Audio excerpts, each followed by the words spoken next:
te mi chalat ke queen quarry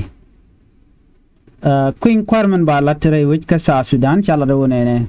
ba natin content ka IDP camp waken ba ke register ala voter registration ba to ka ke jo mi chalada natin content let ke electoral commission ke nasten content laden wo ba queen kwar ba jalat ke jeron kin dang road bakel mane shiga right ka queen anten content la refugees tinte ka Kenya tinte ka Uganda tinte role Ethiopia amen tinte ka Sudan chala do ne ka ne reality during vote shanga dan wa queen kwar waje to ka waken big vote through embassies la embassies a Sudan din we go la wajen dob dan big vote ka je chinanyo ga right ka queen anten consular refugees tinte ka refugee camp what if mikane timo chicken embassy chicken bridge ko nan ngade nan guadana te embassy te let's say me embassy te ke city ka dong lel refugee camp lel nan ke city what will happen chagu je kan bono dong ba na transport ke ba polling station ba kan re camp do tone so ne me chala de ken anyok te ka some challenges te chala de no dong shikuin kwarte de to ke je man yam chi ga right ke qui insecurity ka insecurity dana tore which ka sa Sudan anyok chiga nyoga right no ke qui funding ka yurin konde queen kwade lat ke ko ngai kona ala election material shit ka ballot box ke paper ko na kula kwanga ke gorken yo so chiga la no funding beje chiga la do yo teleka amar den chiga ra ke gwasa me qui transportation ta dana dong de kwak election de nang ka de wini ke rural area wata kon wa queen kware waje latin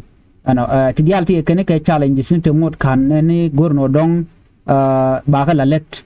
ko ken ku ka let ka kwidiana but most important thing jana gwasme malat ke long gwasme man dong de dial de pen man be long gwasme ngwe ke da la kwi ko ala security arrangement te ke to want to gore go to one gore ne tin kontila political leader gore point itself came yadid gore Dr. Machar gore ne diala kokien ko candidate can be de ni bikan ko kula yale kamo kan de na to yo me cha kula integrated ke cha mat gwaskel ba shol national army kan ba kula nang ba kula lat gonten content wa queen quarry waje latin wa mital security arrangement bit ngwane kan long big je especially wa don de korde ka to anyo goso meni gwe gen wonene me kan Dr. Machar me kan kon barare tigen abe barar security arrangement de kula ladidi nyok ci chala da kene tin wona na ba ta dana dong de area ne chit ke stenin kokien chit ke jongle state chit ka penal state chit ke sten dia la kokien do ba dana we ne ka western equatoria do ba dana dong de ken kwai ngaje kinabitin ko te ke some area se cha affect a conflict na chit ke area nan content ku mes pila yo tetin kana area na to dong chicken bishop tin ko to ko tikete na jan ta dan let kene ke jan lar kene o ne kana chicken queen kwar chicken be yot jok ko kana tele kalong unless mi ci self kem yadi ci ala do ba queen kwar ba jela jok win mon ke li roy na wala da jen wona ne tele queen kwar ki election mi de lat tele Dr. Machar ko Dr. Machar jara me dan ko mal ku jela tan so mi te ke mi le rode mi dong de queen kwar de lat ke je ba Dr. Machar ba de involve ba de dil martin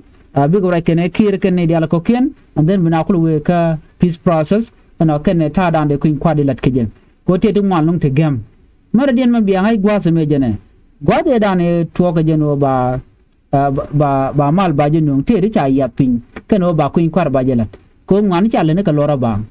cha election cha de lat mitel to ngwan cha kontuk ne kenya men yam me cha ta ni ne ke jen ron kin dang re ba de ka mo men chal ke reply peace agreement kinara ko di ke power sharing ne mo cha je bai le de nga kire cha pel china nyo we ko ne cha kwar cha we kwar kon la jes pila yo cha wo cheng ne men kana ring ma char kana je involve ko ngai ne la tik consultation mu kwar mu jara den marara den dare je jugo ran me be wo ka be wo ku kuje menene ba tel mi cha la tin na mo ci dag ma char ci on minute am no dare ge kir but cha je jako cha je biling na men mo ci korje to ko